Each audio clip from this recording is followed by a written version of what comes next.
باللہ من الشیطان اللعین الرجیم بسم اللہ الرحمن الرحیم الحمدللہ رب العالمین والصلاة والسلام علی اشرف الانبیاء والمرسلین سید الاولین والآخرین شفیع المذنبین ابو القاسم محمد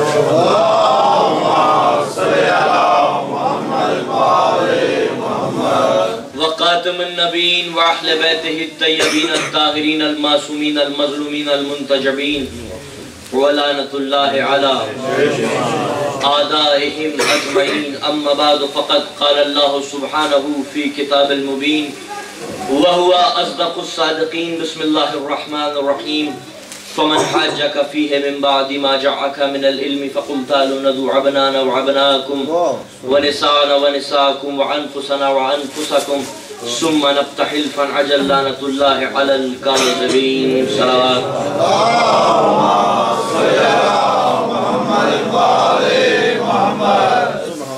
مومنین کرام عزاداران امام مظلوم حمد بے حد و مطلق پروردگار عالم کے لیے اور بے پناہ درود و سلام رسول اسلام اور ان کی پاک و پاکیزہ آل کے لیے ایک بار پھر آپ کی خدمت میں موجود ہیں اور اپنی گفتگو کو اور خیالات کو آپ کی سماعتوں سے ملتقل کر رہے ہیں۔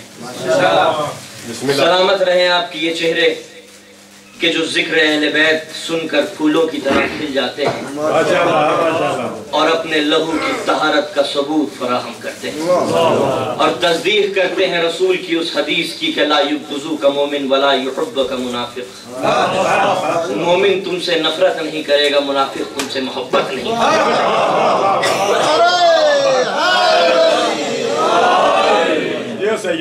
کیا کریں لوگ ہم پر اعتراض کرتے ہیں کہ علی علی مت کیا کرو، اللہ اللہ کیا کرو، لیکن ہماری مجبوری یہ ہے کہ اللہ کی ذات وہ ہے جو خود علی علی کرتی ہے۔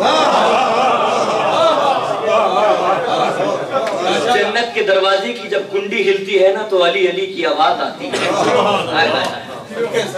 تو ذات باری تعالیٰ کی وہ مقدس ذات ہے جو خود علی علی کرنے میں مشغول ہے، اس لیے کیونکہ عرش کے چاروں پاؤں پر لکھا ہوا ہے لا الہ الا اللہ محمد رسول اللہ علی ولی اللہ، جبرائیل کے پروں پر لکھا ہوا ہے لا الہ الا اللہ محمد رسول اللہ علی ولی اللہ، جنت کے دروازے پر لکھا ہوا ہے لا الہ الا اللہ محمد رسول اللہ علی ولی اللہ۔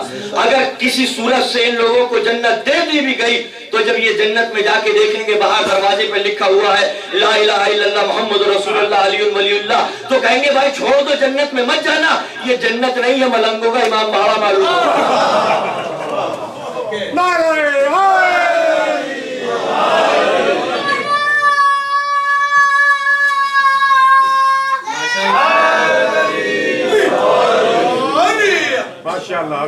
تو ایک گروہ ہے جو کہتا ہے علی علی مت کرو اللہ اللہ کرو، ایک گروہ ہے جو کہتا ہے کہ علی علی مت کرو محمد محمد کرو، لیکن پھر ہماری مجبوری یہ آ جاتی ہے کہ ذات محمد وہ ہے جو خود علی علی کرتی ہے، چاہے وہ خیبر کا میدان ہو یا پھر کوئی اور جنگ ہو، کوئی جنگ کامل نہیں ہوتی جب تک ناد علی رسول نہ پڑھ لیں۔ تو اللہ کی ذات ہے جو علی علی کرتی ہے، رسول کی ذات ہے جو علی علی کرتی ہے، کیونکہ جب معراج کا سفر شروع ہوا تو علی کے گھر سے آسمانوں پر اگر چاروں طرف سے ندائیں آ رہی تھی تو علی علی کی ندائیں آ رہی تھی، پردے کی پیچھے سے آواز آ رہی تھی تو علی کا لہجہ تھا۔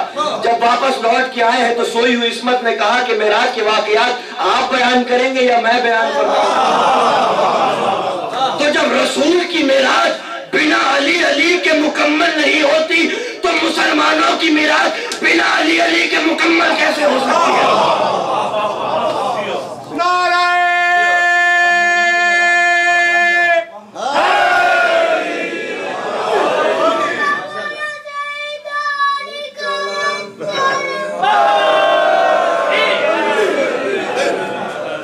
رسول نے کہا علی انگوٹھی لو، اس پہ لا الہ الا اللہ لکھوا لو، مولا کائنات انگوٹھی لے کے گئے، جب لوٹ کے آئے ہیں تو اس پر لکھا ہوا تھا لا الہ الا اللہ محمد رسول اللہ علی ولی اللہ۔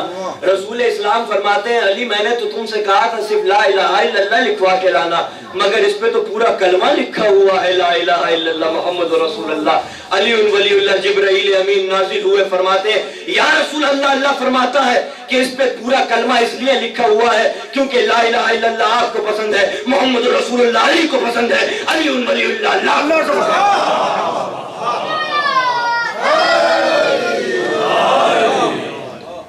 70,000 کلام کیے معراج کی بلندیوں پر رب کریم نے اپنے حبیب سے، اور 70,000 کلمے میں ہر کلمے کے بعد اللہ یہی فرماتا تھا رسول سے علی کا خیال رہے، علی کا خیال رہے، علی کا خیال رہے، علی کا خیال۔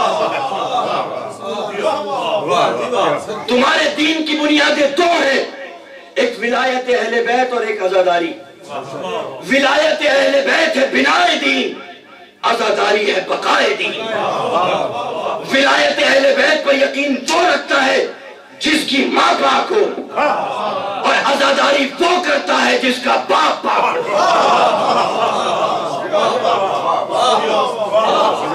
اور اگر کوئی مومن عزاداری بھی کر رہا ہے، ولایت اہل بیت پر یقین بھی کر رہا ہے، تو سمجھ لو بزرگوں کی تاریخ میں کوئی خطا نہیں ہے، نہ ماؤں کی طرف سے نہ باپوں کی طرف سے، کوئی عیب نہیں۔ ممبر سے بڑی کوئی مسئلہ نہیں، علم سے بڑا کوئی نشان نہیں، اور قرآن مجید سے بڑی کوئی کتاب نہیں۔ میں ان تینوں کی قسم کھا کے کہتا ہوں کہ عزاداری کا نظام بشر کے ہاتھ میں نہیں ہے، مافوق البشر کے ہاتھ میں ہے۔ کیونکہ اگر عزاداری کا نظام بشر کے ہاتھ میں ہوتا تو عزاداری کب کی ختم ہو گئی ہوتی، مگر عزاداری باقی نہیں ہے، مسلسل فروغ پا رہی ہے۔ توجہ رکھیے گا جملے پہ، باقی نہیں ہے، مسلسل فروغ پا رہی ہے، مسلسل بڑھ رہی ہے۔ اس لیے کیونکہ بنی امیہ کی حکومت نے اپنے حربے آزما لیے، بنی عباسی کی حکومت نے اپنے رویے آزما لیے، تاتاریوں نے اپنی یورش بابا کر لی، لیکن حکومتیں ختم ہو گئی، عزاداری مسلسل فروغ پا رہی ہے۔ یہ اس بات کا ثبوت ہے کہ عزاداری کا نظام بشر کے ہاتھ میں نہیں ہے، مافوق البشر کے ہاتھ میں ہے، امام زمانہ کے ہاتھ میں ہے۔ امام زمانہ کے ہاتھ میں اس لیے ہے کیونکہ یہ تمنا فاطمہ ہے، یہ آرزو زینب ہے۔ نہ بنی امیہ کی حکومت اسے روک سکی ہے، نہ بنی عباسی کے منصوبے سے روک سکے ہیں، نہ تاتاریوں کی یورشیں سے روک سکی ہے۔ لکھ لو اپنے دل پر، اپنے لوہے دل پر اس جملے کو لکھ لینا، اور انشاءاللہ قبر تک مجھے دعائیں دیتے رہو گے۔ اس لیے کیونکہ رسول اسلام کے معجزے کو قرآن کہتے ہیں، اہل بیت نبوت کے معجزے کو عزائے حسین کہتے ہیں۔ نہ قرآن جلانے سے مٹ سکا ہے، اور نہ ہی عزاداری کسی بھی دھماکے سے اور کسی بھی منصوبے سے فنا ہو سکتی ہے۔ یہ شان ہے عزاداری کی، اس لیے کیونکہ یہ تمنا جدائے فاطمہ الزہرا سلام اللہ علیہا ہے، جس کے لیے امام حسن عسکری علیہ السلام نے فرمایا کہ نینو حجت اللہ علی القلب و فاطمہ تو حجت اللہ علینا، ہم عالمین پر حجت ہے فاطمہ، ہم ائمہ پر حجت ہے۔ اسی لیے تو میرے رسول نے مولا کائنات سے وصیت فرمائی تھی علی میرے بعد فاطمہ کی اطاعت کرنا، علی میرے بعد فاطمہ کی اطاعت کرنا۔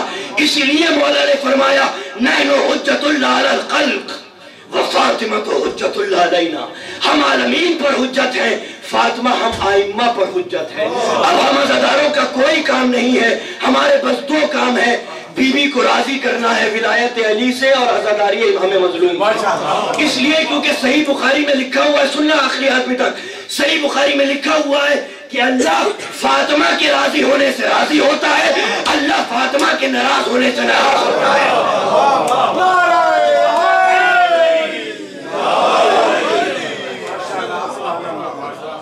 اب ہمارا کوئی کام نہیں ہے، ہمارے بس دو کام ہے، ولایت اہل بیت پر ایمان و یقین و اعتقاد رکھنا ہے، اور عزاداری امام مظلوم شہدائے کربلا ہر حال میں بپا کرنی ہے۔ اسی سے بی بی راضی ہوں گی، کیونکہ صحیح بخاری میں جب لکھا ہوا ہے کہ اللہ بی بی کے راضی ہونے سے راضی ہوتا ہے، اللہ بی بی کے ناراض ہونے سے ناراض ہوتا ہے۔ جب اللہ بی بی کے راضی ہونے سے راضی ہوتا ہے، بیوی کے ناراض ہونے سے ناراض ہوتا ہے، اب کسی کو یہ مت کہنا کہ فلاں صحابی رضی اللہ تعالیٰ عنہ ہے اور فلاں صحابی لعنت اللہ علیہ ہے.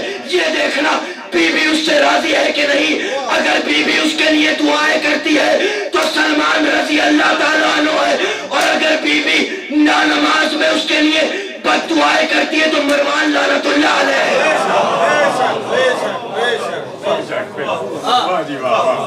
معیار یہ ہے کہ دیکھو بی بی اس سے راضی ہے کہ نہیں. اگر بی بی راضی ہے تو رضی اللہ تعالیٰ عنہ, بی بی ناراض ہے تو لعنت اللہ علیہ. ہمارے دو کام ہیں, عزاداری اور ولایت اہل بیت, اور ان دو ہی چیزوں پر آج کل حملہ ہو رہا ہے. اور انشاءاللہ آج کی گفتگو اسی موضوع پر رہے گی, عزاداری اور ولایت علی اور ولایت اہل بیت.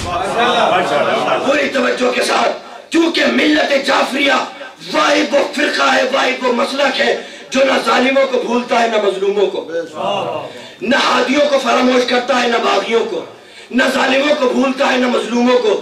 سلمان کی محبت سے ہمیں کوئی روک نہیں سکتا, مروان پہ تبرے سے ہمیں کوئی ٹوک نہیں سکتا.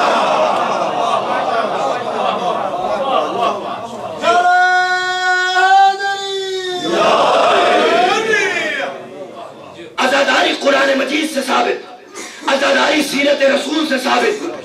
ابن بر کتاب استیام میں لکھتا ہے کہ رسول اسلام نے لاش حمزہ کو لٹایا اور اس پر گریہ کیا, اور صرف گریہ ہی نہیں کیا بلکہ چیخ کے گریہ. پوری توجہ کے ساتھ اگر آپ کی سماعتوں نے میرا ساتھ دیا تو معراج کی منزلوں پر لے جائے. عظمت علی کی قسم کہ رسول اسلام نے لاش حمزہ کو لٹایا اور چیخ کر گریہ کیا, اور صرف گریہ ہی نہیں کیا, روئے نہیں بلکہ نوحہ بھی پڑھا, مرثیہ بھی کہا, ماتم بھی کیا. انسان العیون میں امام شافعی فرماتے ہیں کہ لاش حمزہ کو رسول السلام نے قبلہ رخ لٹایا اور ایک مرتبہ گریہ کرنا شروع کیا. اتنا گریہ کیا کہ رسول السلام کو غش آ گیا. جب غش سے افاقہ ہوا تو رسول السلام نے تاریخی مرثیہ پڑھنا شروع کیا, جو امام شافعی نے کہ انسان العیون میں تحریر فرمایا ہے. رسول السلام مرثیہ پڑھ رہے, عزادارو سنتے کیوں نہیں؟ رسول السلام مرثیہ پڑھ رہے.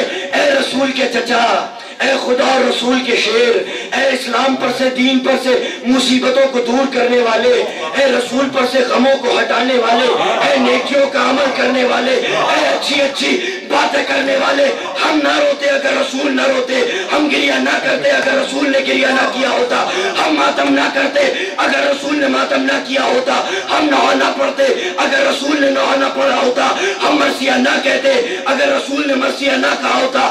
رسول کی عزاداری کا تو یہ عالم ہے کہ رات کو خواب مرا کر میر انیس کو مرثیے کے بند عطا فرماتے تھے, اور جب میر انیس صبح پڑھتے تھے تو فرماتے تھے یہ میرے اشعار ہے, یہ رسول کا اشعار ہے. رسول کی عزاداری کا یہ عالم ہے کہ میر انیس کو خواب میں آ کر بند اور اشعار عطا فرماتے تھے. میر انیس اس سطر کا اضافہ کر لو, اس شعر کا اضافہ کر لو, اس بند کا اضافہ کر لو. اور علامہ شستری نے آگرہ کے اندر نہ جانے کس سو میں آ کے یہ فتویٰ دے دیا کہ حسین پر پڑھے جانے والے مرثیے حرام ہے. رات میں علامہ شستری یہ فتویٰ دے کر سو گئے. خواب میں کیا دیکھتے ہیں کہ رسول السلام آئے ہیں, خیز و غضب کے عالم میں کہتے ہیں علامہ شستری اپنا فتویٰ صبح ہوتے ہوتے اگر تو نے واپس نہیں لیا تو امت سے نکال دوں گا. تو علامہ شستری جیسا بزرگ جب حسین کی عزاداری پر فتوے دینے سے امت میں باقی نہیں رہتا تو بھلا وہ ملا مولوی کس طرح سے امت میں باقی رہ سکتا ہے جس کے نہ حسب کا پتہ ہے نہ نسب کا پتہ ہے.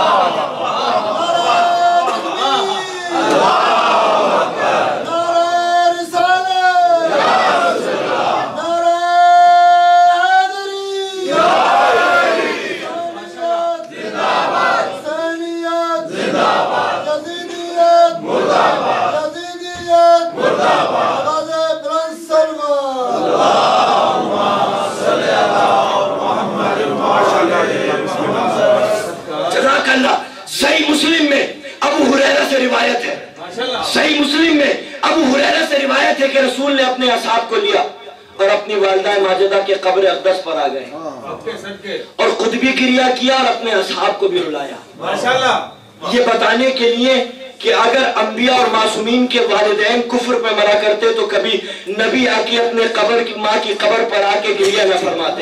اس لیے کیونکہ رویا ایمانداروں پر جایا جاتا ہے، کافروں پر رویا نہیں جاتا. یہ کہوں جملے بدل کے کہ رسول السلام نے اپنی ماں کے حرم میں جا کر مجلس اعزا وفا کی، خود ذاکر تھے اور آپ کے صحابہ کرام عزادار تھے، اور یہ بتا دیا کہ ہم انبیاء کی مائیں کفر پر نہیں ایمان پر مرا کرتی ہیں. مجھے نہیں پتا کہ اللہ نماز پڑھتا ہے یا نہیں پڑھتا، اللہ روزہ رکھتا ہے یا نہیں رکھتا، اللہ بیت اللہ کا طواف کرتا ہے یا نہیں کرتا، اللہ زکوٰۃ دیتا ہے یا نہیں دیتا، مگر مجھے اتنا ضرور پتا ہے کہ 3 ایسے کام ہیں کہ اللہ مومنوں کے ساتھ ان کے کاموں میں شریک ہے. ان اللہ و ملائکتہ یصلون علی النبی یا ایھا الذین آمنوا صلوا علیہ وسلموا تسلیما. اللہ بھی درود بھیجتا ہے، ملائکہ بھی درود بھیجتے ہیں. عزاداروں مومنوں تم بھی درود بھیجو.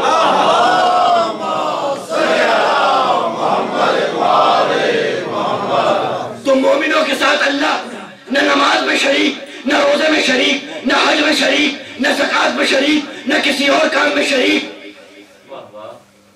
درود سید عالم کی یہ فضیلت ہے، درود سید عالم کی یہ فضیلت ہے کہ لا شریک بھی اس میں شریک ہوتا ہے. تو اللہ بھی درود بھیجتا ہے، ملائکہ بھی درود بھیجتے ہیں، مومنین بھی درود بھیجتے ہیں. اللہ بھی لعنت کرتا ہے، فرشتے بھی لعنت کرتے ہیں، مومنین بھی لعنت کرتے ہیں. تو اللہ درود میں شریک، لعنت میں شریک. دوسری چیز انتظروا ان منتظرون، میں بھی انتظار کر رہا ہوں، تم بھی انتظار کرو.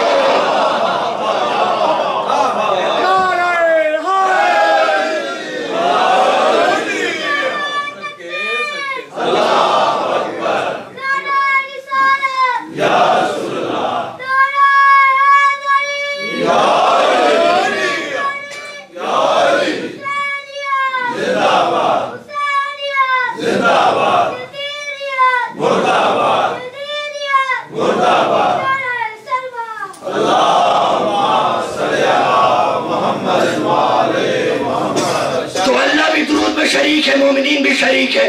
اللہ بھی لعنت بھیجتا ہے، مومنین بھی لعنت بھیجتے ہیں.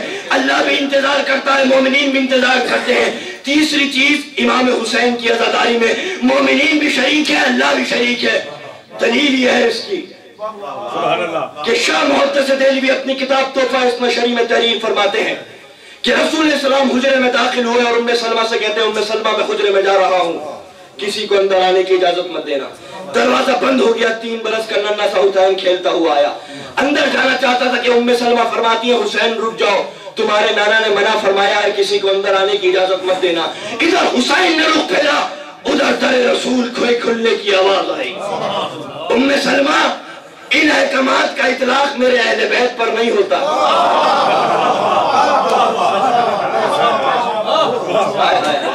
ان احکامات کا اطلاق میرے اہل بیت پر نہیں ہوتا. یہ حکم میری امت کے لیے تھا، میری آل کے لیے نہیں. یہ حکم میری امت کے لیے تھا، میری آل کے لیے نہیں. رسول السلام نے ننھے سے حسین کو اٹھایا، سینے سے لگایا، دروازہ بند کر دیا. بہت دیر ہو گئی، رسول السلام باہر نہیں آئے. بی بی ام سلمہ کے کانوں میں رسول السلام کی گریہ اوزاری کی آوازیں پہنچی. بی بی ام سلمہ حجرے میں گئی، دروازہ کھولا تو کیا دیکھتی ہیں؟ رسول السلام بستر پہ لیٹے ہوئے اور ننھا سا حسین رسول السلام کے سینے پر لیٹا ہوا ہے. بی بی پوچھتی ہیں یا رسول اللہ گریہ فرمانے کا سبب؟ کہا جبرائیل آئے تھے، مجھے یہ خبر سنائی تھی کہ میرا لال 3 دن کی بھوک اور پیاس کے عالم میں کربلا کے تپتے ہوئے صحرا میں قتل کیا جائے گا. میں نے جبرائیل سے کہا جبرائیل حسین کی قتل گاہ دکھاؤ. یہ زیارت کربلا کی تمنا نہیں ہے تو پھر اور کیا ہے؟ یہ زیارت کربلا کی تمنا ہے جو خود رسول رکھتے ہیں. فرماتے ہیں جبرائیل مجھے حسین کی قتل گاہ دکھاؤ. جبرائیل امین نے اشارہ کیا، مدینے کی زمین پست ہو گئی، کربلا کی زمین بلند ہو گئی. رسول السلام نے مٹی اٹھائی کربلا کی اور شیشے میں بند کر کے ام سلمہ کو دے دی اور فرمایا کہ جب یہ مٹی خون ہو جائے تو سمجھ لینا میرا لال مارا گیا. یہ کربلا کی زیارت کا شوق نہیں تھا تو پھر اور کیا تھا؟ رسول السلام نے گریہ فرمایا امام حسین پر ان کی شہادت سے پہلے. رسول السلام نے گریہ فرمایا امام حسین پر. ان کی شہادت سے پہلے رسول السلام کو کس نے بتایا؟ جبرائیل امین نے. جبرائیل امین کو کس نے بتایا؟ اللہ نے. تو حسین کا پہلا ذاکر کون؟ اللہ کی ذات. حسین کا پہلا عزادار کون؟ رسول کی ذات. تو جب رسول السلام کو یہ حق حاصل تھا کہ رسول السلام حسین کی شہادت سے پہلے ان پر گریہ کر سکتے تھے، تو پھر عزاداروں سے یہ حق کوئی نہیں چھین سکتا کہ حسین کی شہادت کے بعد قیامت تک عزادار حسین پر گریہ فرماتے رہے. اس لیے کیونکہ قبل شہادت حسین رسول نے حسین پر گریہ فرمایا. یہ شان ہے عزاداری کی، یہ بلندی ہے عزاداری کی، یہ عظمت ہے عزاداری کی کہ اللہ حسین کی عزاداری میں بنفس نفیس شریک ہوتا ہے. سورہ یوسف میں اعلان ہوا وَعَيْنَهُ مِنَ الْحُزْنِ. حضرت یعقوب یوسف کے بچھڑنے پہ اتنا گریہ فرمایا، انہوں نے اتنا گریہ فرمایا کہ حضرت یعقوب کی آنکھیں سفید ہو گئی. حالانکہ حضرت یعقوب جانتے تھے کہ یوسف زندہ ہے، یوسف مرا نہیں ہے، لیکن پھر بھی گریہ فرمایا بیٹے کی جدائی پر. رسول اسلام سے پوچھا. علامہ زمخشری اپنی کتاب اپنی تفسیر میں فرماتے ہیں، تفسیر کشاف اہل سنت بھائیوں کی سب سے بڑی کتاب ہے. تفسیر کشاف سورہ یوسف کی اس آیت کی تفسیر میں فرماتے ہیں کہ یا رسول اللہ، حضرت یعقوب اتنا گریہ فرماتے رہے یوسف کے بچھڑنے پر کہ ان کی آنکھیں سفید ہو گئی. کتنا گریہ فرمایا؟ کہا 70 سال تک حضرت یعقوب یوسف کے بچھڑنے پہ روتے رہے. 70 سال تک. کہا ان کا غم کتنا تھا؟ کہا ان کا غم ان 80 ماؤں کی برابر تھا جن کے نوجوانوں کو ان کے سامنے قتل کر دیا گیا ہو. حضرت یعقوب 80 برس تک روتے رہے، 70 برس تک یوسف کے بچھڑنے پر، اور ان کا غم ان 80 ماؤں کی برابر تھا جن کے نوجوانوں کو ان کے سامنے ذبح کر دیا گیا ہو. صحابی جملے بدل کے کہتا ہے یا رسول اللہ، اس کے نتیجے میں حضرت یعقوب کو ملا کیا؟ تو رسول السلام فرماتے ہیں کہ حضرت یعقوب کو 100 شہیدوں کا ثواب حاصل ہوا.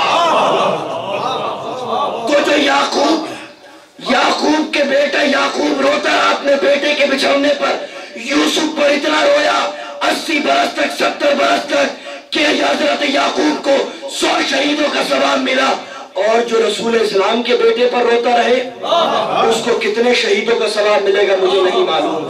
تو جو عزادار ہوتا ہے وہ بستر پہ بھی مر کے شہید ہوتا ہے، اور جو غدار ہوتا ہے وہ میدان جہاد میں مر کے بھی ہلاک ہوتا ہے.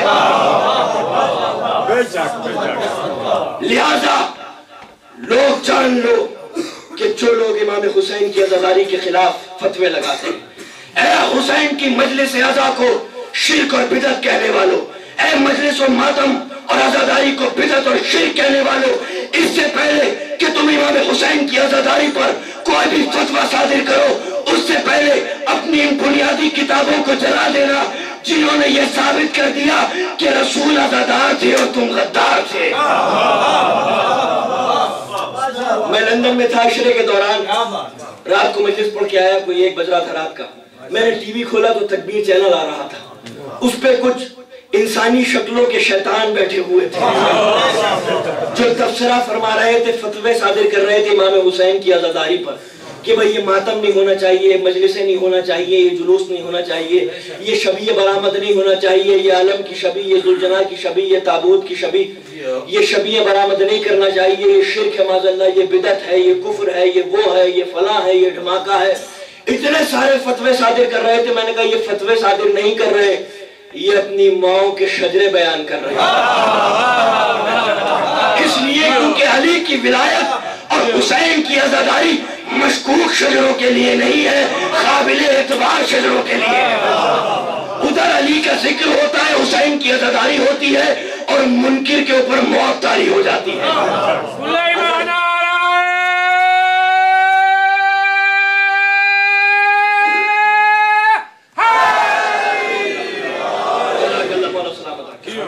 میرے پاس اسی وقت فون آیا کہ آپ نے پروگرام دیکھا تکبیر ٹی وی کا؟ میں نے کہا میں نے دیکھا، اتفاق سے شاید بی بی زہرا کی یہی تمنا تھی کہ میں یہ پروگرام دیکھوں.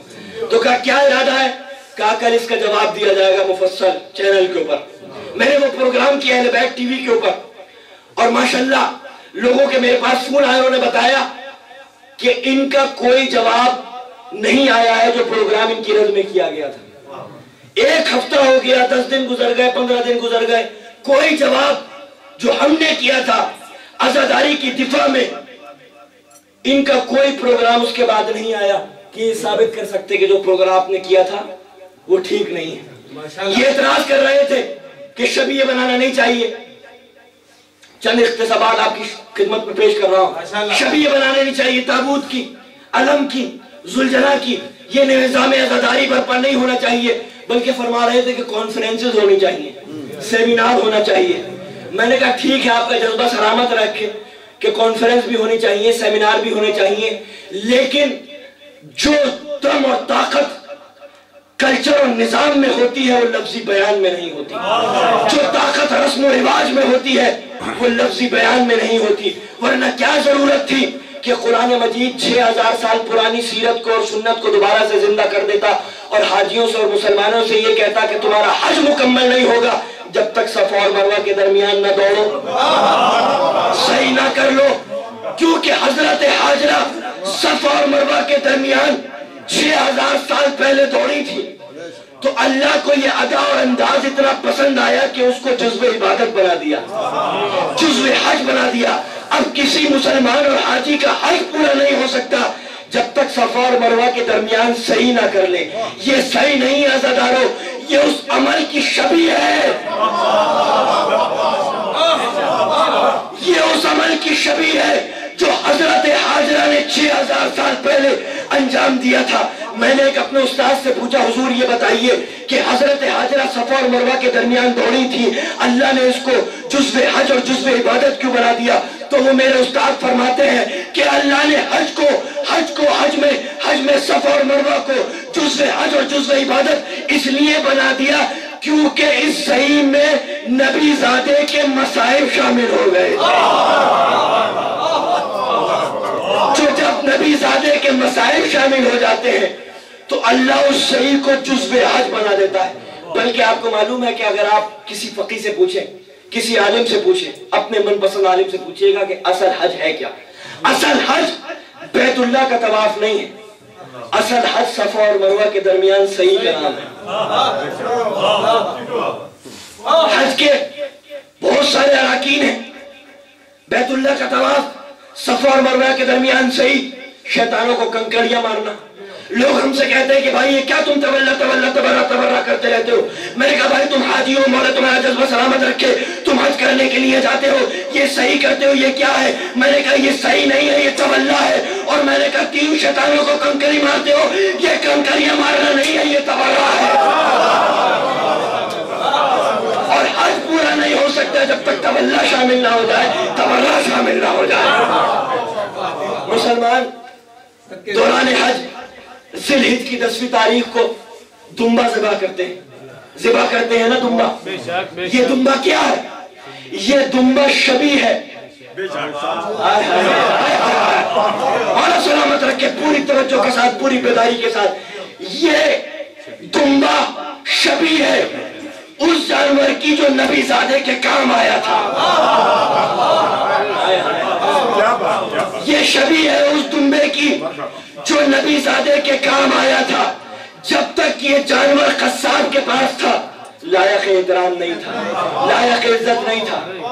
لیکن جب یہ منسوب ہو گیا اس دمبے سے جو نبی زادے کے کام آیا تھا تو اب یہ شاعر اللہ بن گیا, یہ اللہ کی علامت بن گیا. نسبتوں کی اہمیت کیا ہوتی ہے مسلمانوں سے نہیں, قرآن مجید سے پوچھو. نسبتوں کی اہمیت کیا ہوتی ہے؟ جب تک یہ دمبا قصاب کے پاس لائق عزت نہیں تھا, لائق تکریم نہیں تھا, آپ اس کی اعانت کر سکتے تھے, آپ جیسے سلوک چاہے کر سکتے.